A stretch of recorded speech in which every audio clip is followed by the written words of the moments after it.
Now, scientists are saying, in all of their glory, they're saying that the brain will keep you in a situation, even though it is painful, even though it is hurtful, even though it is costing you your life, your brain will keep you there. Why is that? Because of the principle of rhythm. We like habits. When we replay a habit, when we redo a habit, the body registers that as safety because it is familiar. So whether that familiar thing is good, bad, or indifferent is irrelevant. That's why when we learn something new, at the very beginning, we feel this fear because we're learning something new that the body does not recognize. So it says, oh my God, that must be dangerous because I have no memory of doing this. I have nothing to draw from. There's no safety there.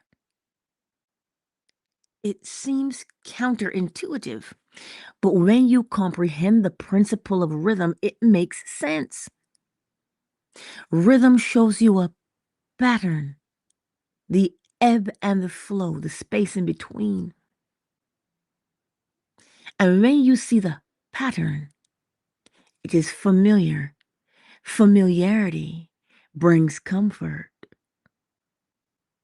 Comfort brings peace of mind. The familiar brings peace of mind. It gives a sense of safety. Look around and you'll see it for yourself in your own life. You've been doing that thing the same way every time. You feel comfortable doing it. And every time you turn around, people say, oh, you got to get out of your comfort zone. You don't get out of comfort zones. You make them by making your habits.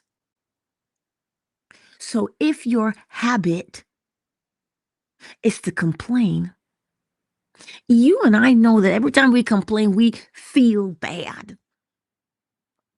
Our bodies physically just feel icky when we complain. We know it because we play through all the scenarios, right? And we feel it. But because it is comfortable to you to complain, you want to remain in your complaint. Not because you don't know any better. Only because it is familiar. The quote unquote future seems scary, right? Because you don't have a quote unquote precedent for it. There's no previous history from which to recall. So it feels unnerving, unsettling. But if you remember the principle of rhythm, the principle of rhythm is ebb and flow. When something is full, it empties. When something is empty, it fills. Ebb and flow. Winter, spring, summer, fall. Or in the case of my city, winter and hot sun and rain. No clear definition. Right?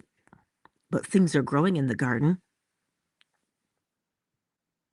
So you see, the rhythm flows naturally. This is why we don't necessarily see what we are doing, because it looks natural.